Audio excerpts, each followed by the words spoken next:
Hello everybody, and welcome back to the Shadow of the Colossus playthrough. So, it is time to take on Colossus, or Colossi, number 7. And I have to say, it feels like it's been a really long time for me since last recording commentary for this playthrough, but it really hasn't been that long, I don't think. I think it's only been about a week, but it feels like it's been a really long week. It's probably because it has been a long week. But, hey. Now, what I was trying to do there was I was trying to pet aggro, because you can do a whole bunch of tricks on aggro, which are amazing. I mean, I'm quite a fan of the quick start, because that's just epic. You can tell I'd done a little bit of research into what I was doing with aggro, just to try and, you know, make everything a little bit more effective, shall we say, a little bit more epic. And also, I think I was just wanting to experiment a little bit more. Because, I mean, look, you can ride on aggro's back and it's awesome! You can also, so that's one of the tricks you can do. You can jump off of aggro when you're in a standing position. That counts as a trick. You can also hang on the side of aggro, which is a bit more difficult to pull off than standing up, but that's certainly something that's possible. And yeah, you can just do a whole bunch of different things, and it's great. You can pet aggro. You've just got to make sure that you stop still, and then you can do that. And I believe you can get a trophy for doing all of the possible tricks on aggro. Didn't manage to get that one. Clearly was missing a few tricks. But you'll definitely see quite a few of them throughout the course of this playthrough, because I just thought I just wanted to give it a try. Like a lot of things, I mean, there's one thing that I desperately tried to do right at the end of my time with the game, but let's just say it doesn't end as well as I would have liked. But I'll explain more when we get to that point. Anybody who has actually played Shadow of the Colossus before will know, because it's quite a spectacular moment, and one that is very memorable for pretty much everyone who has played the game. But yeah, right now, I have to say, one of the things that I hadn't really paid that much attention to was the sand physics. But oh my god, they're amazing. Just like the way the footsteps work in the sand, and the dust, or the sand coming up as you move. Oh, that's just brilliant. I mean, I've said, obviously, how beautiful this game looks, and I'll probably say it many times again. But it's when you notice things like that where you're just like, oh my god, this game is just so insanely gorgeous. I mean, it probably is one of the best-looking games of the generation so far, bar Wanda's face. That's pretty much always going to be my main sticking point with this remake of Shadow of the Colossus. It's just Wanda's face. And the really annoying thing is that it's great for the end of the game. It's amazing at that point, but it's just getting to that point that's a teeny tiny little bit not as okay. And also I have most definitely gone the wrong way. Well, I think I've gone the wrong way. We'll see in a minute. Yeah, there's a reason that this part ends up being quite as long as it is. I got a wee bit lost trying to find the next Colossi. I mean, it's a perfectly reasonable thing to end up in the situation of, because the thing that the sword does is it gives you more of a bird's eye route to the Colossi. It doesn't give you any indication of what you might have to go around in order to get there. Thankfully, I was going the right way, I just need to head off down through this bit, but I did have a moment of just going, oh, am I going the right way? Because obviously you've got the place for Gaius. And then you've got to keep going past that, and it just got very, very concerning. And then there's only so much that you can do in here in terms of getting your direction on, because the sword arrow is not going to put you in exactly the right direction right now, because there's no actual light for it, or like decent sunlight for it to be able to respond. And that's just a bit frustrating, particularly considering you're going to be running through all these different bits of this valley.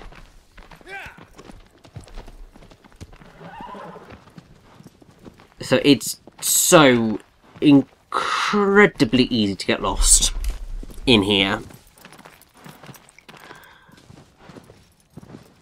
I'm sure there's many, many secrets hidden in these locations, but I unfortunately couldn't find any of them, and just got very, very, very lost.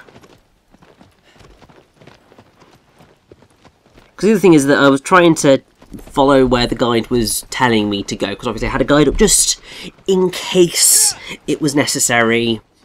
Like, I pretty much knew how I was dealing with all of the Colossi, because obviously I've seen the game before, despite not playing it.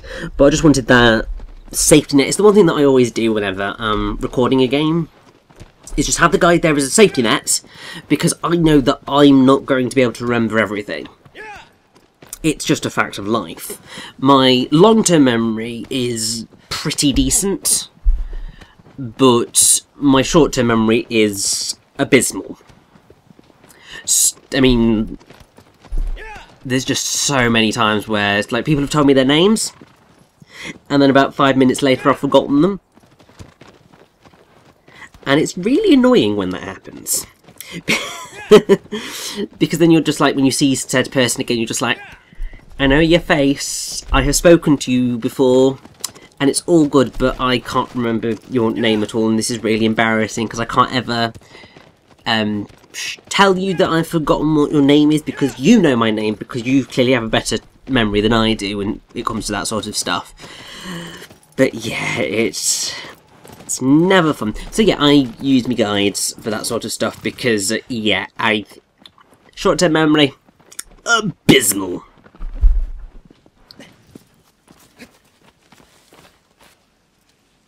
And yeah, at this point I was just like, I have no idea where I am anymore. And then I was looking for the fruits of life, and then they weren't showing up, because I thought that was a fruit of life tree. It wasn't. Yeah, I should probably point out, somebody asked me in the comments if I think it was the last part. No, I won't be going for all of the white-tailed lizards and life fruits, because there are a lot of them. They're not necessarily all hidden on the way to a Colossi, and I just really wasn't feeling it. Because the whole thing that I wanted to do with this run was to be like my full, proper experience of Shadow of the Colossus. And there are certain games where I feel totally okay with collecting everything on my first try.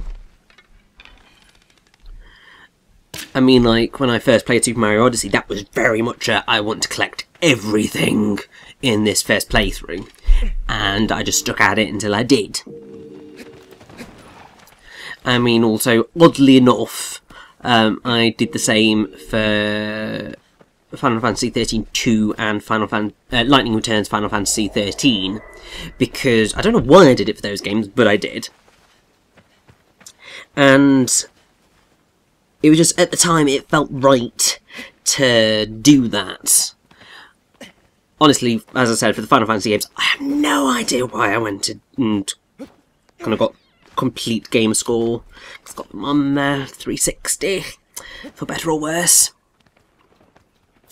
And yeah, but then when it came to Shadow of the Colossus, I think because the whole main thrust of the game is taking on the Colossi, and ultimately the white-tailed lizards and the fruits and these shrines are kind of major side distractions that you end up having to root around for more than you probably perhaps should do.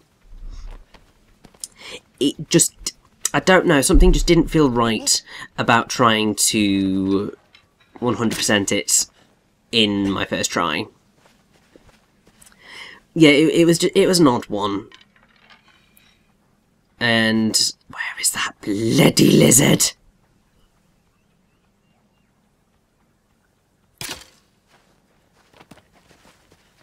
Yeah, once again, these lizards, bit of a nightmare.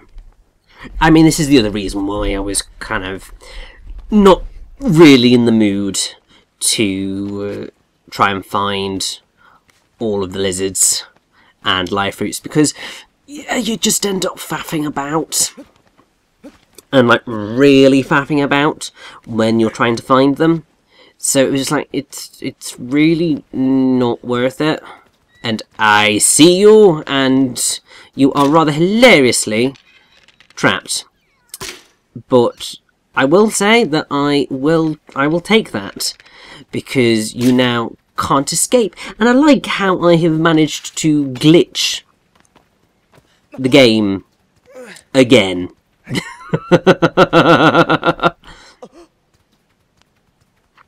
Oh, and the blighter escaped. Yeah, I was not a happy bunny when that happened. Just like, but it was so close.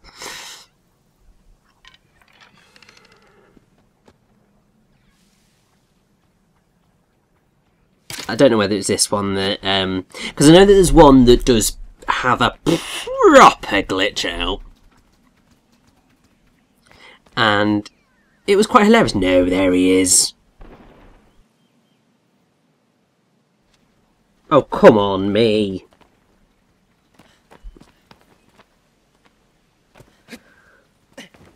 Honestly, I don't know how blind I was there, because I've certainly seen him from here, watching back, so I must have been proper blind. And, I don't know how that wasn't, and there we...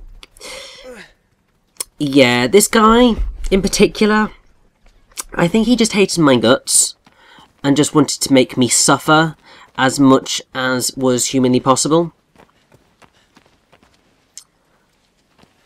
This entirely encapsulates my whole reasoning as to why the white-tailed lizards are effectively a waste of time, because I just spent what feels like about 10 minutes trying to get one bloody lizard, despite the fact that I found its location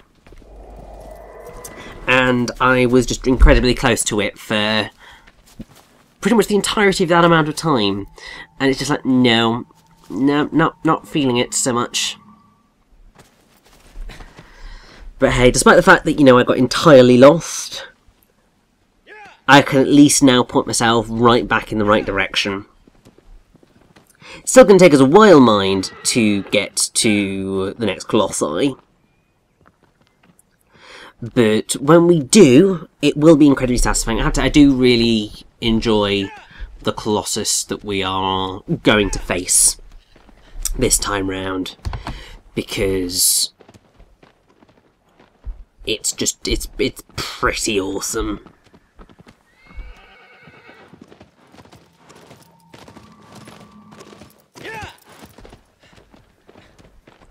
And I suppose,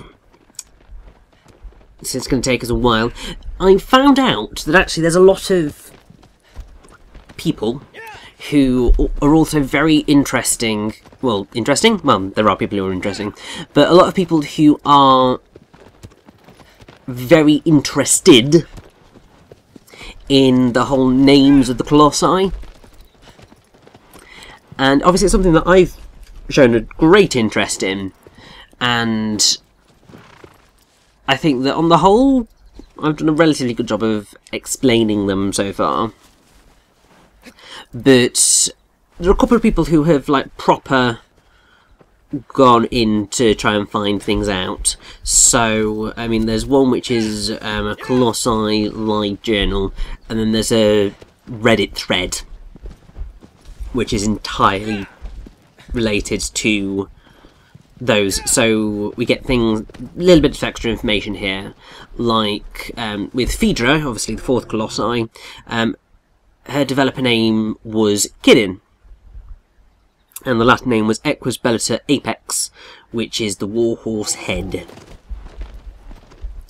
Barber was Minotaur B, and so on and so forth. So I think, since we have these here, I might as well just go a little bit more into some of the ones that we've already faced, because we've still got that little bit of extra time before we get to the next Colossi, and then I'll kind of go from there. So, obviously we had Valus at the beginning. Valus itself as a word isn't actually in the dictionary, but it's presumably derived from valere, which is to be strong, which makes sense. His Latin name that people gave him was Minotaurus Colossus, which is Minotaur Colossus. Then you had Quadratus. The quad is obviously, it's a quadruped, it's 4 legs. The ratus can mean many things, from mouse or rat to something that is certain or kind of worth considering. So I suppose the main thing with that then is that Quadratus is effectively a like a huge, colossal mouse or rat quadruped type thing. And I mean, its Latin name that people gave it was Taurus Magnus, which means great bull, which works out. Gaius, some people believe that he might be named after Gaius Julius Caesar, which is potential. But also, there's the whole thing that it sounded like Gaia, who was the Greek earth goddess, which would then make sense of why he is an earth knight. Because, I mean, his Latin name is Terrestris Veritas, which is truth of the earth, or earthly truth, which works out quite nicely. We already went over Phaedra, because obviously it's the whole Greek mythology, wife Theseus, etc. The Latin name is Equus Bellator Apex, which translates to the top warrior horse, which is it's quite nice. Avian is, well, avion is French for plane, so that works out. But also sounds very much like avian, which is bird-like. Then the Latin avis preda, or preda, it's flawed Latin, but it ultimately translates to something like prey bird, when really it should be avis predae, which is bird of prey. Then you have barber, which obviously I explained quite decently, which is just, it's Spanish and Italian and Portuguese for beard. Barber has a large beard. Latin name is Bellua Maximus, which is the greatest beast. And that works out quite nicely. And now we are in the location of our next Colossus.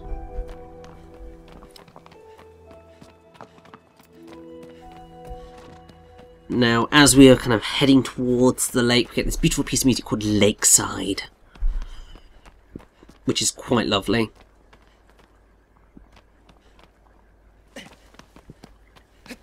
And actually, it is possible to see our Colossus in the water before we actually hit the water. because you're just looking for a very special light in the water, but it'll certainly become much more obvious right about now.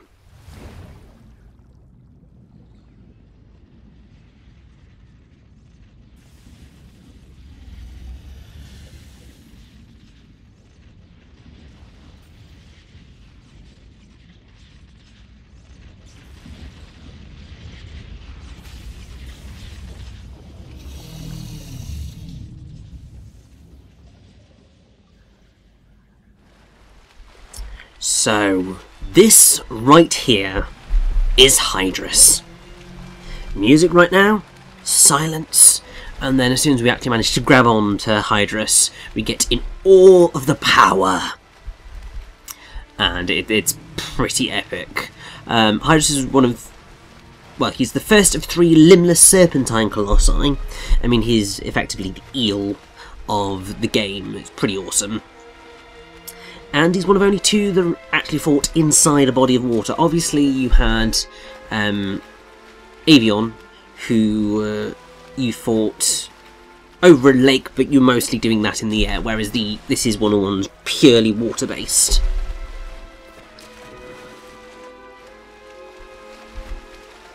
And actually he's the last Colossus until much later on, where you get an intro scene that shows the area where the battle takes place. All the others just have an intro cutscene of the Colossus itself, which is quite nice. It's also the only Colossus that you're able to render completely harmless.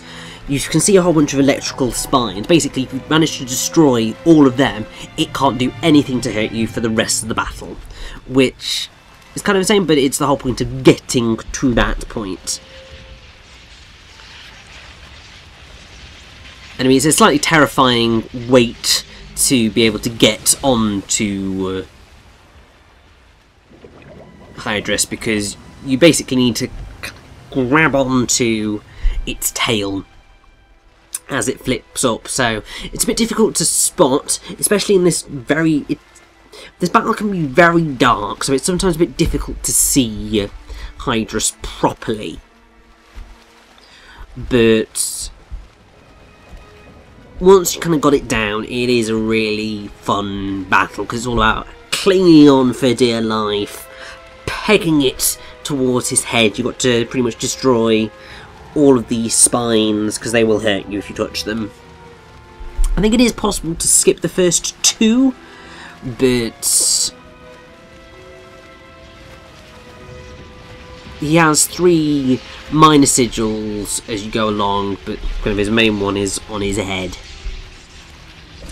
And yes, he's a bit of a difficult one. So he is the electric eel.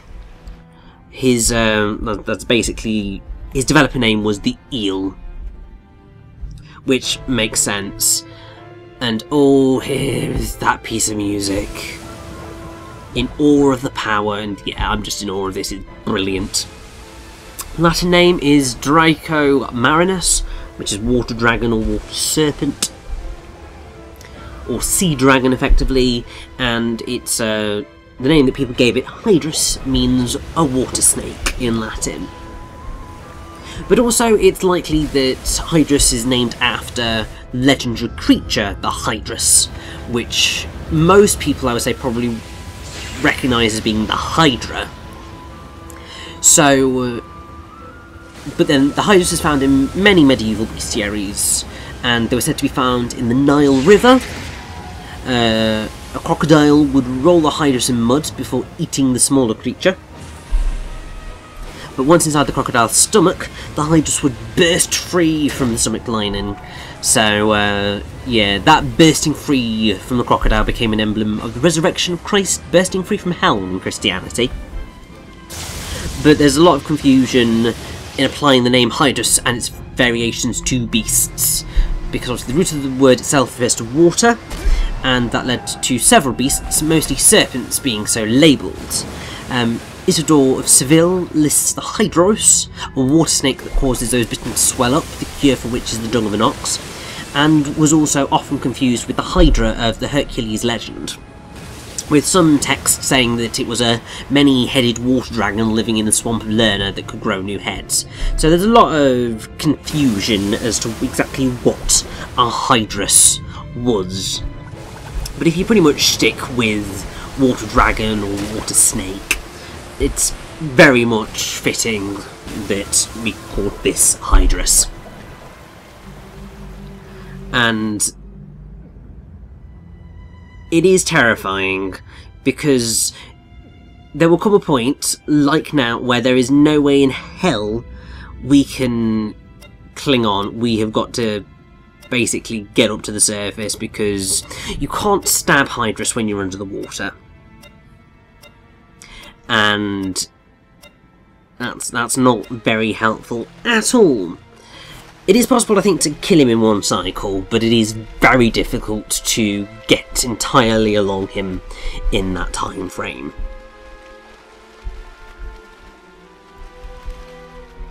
But I have to say, I do really enjoy this fight. Other than the waiting for Hydrus to spot you and then come after you, the actual fighting the Colossus, climbing all over it's very satisfying.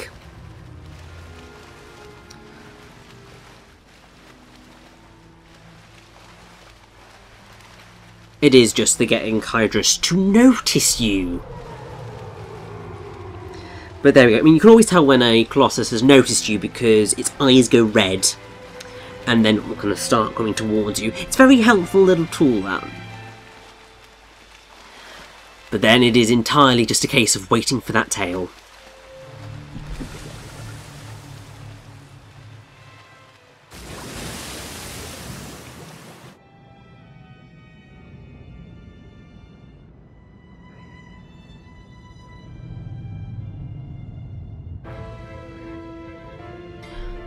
One of the things I will also say is that this is really the fight that made me realise that the sound mixing in this remake is maybe not as good as it perhaps could be.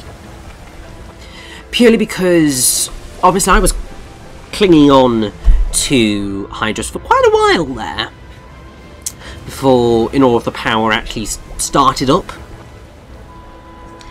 So I don't quite know. I think if they do any patches for the game, that's certainly something that probably does need looking at,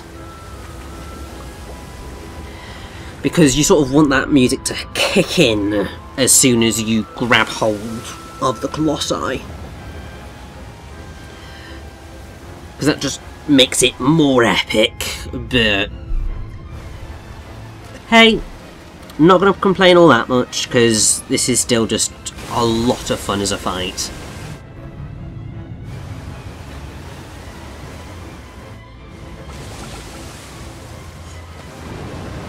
But I think getting a few damn good stabs, Hydrus ain't gonna last very long at all.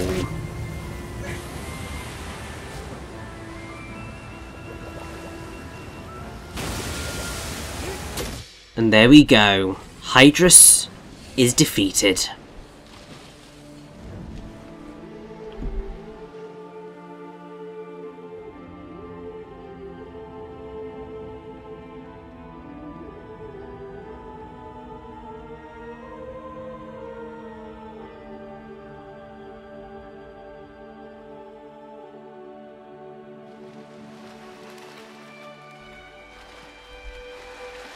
And even if we try to swim away, there is no escape from the tendrils.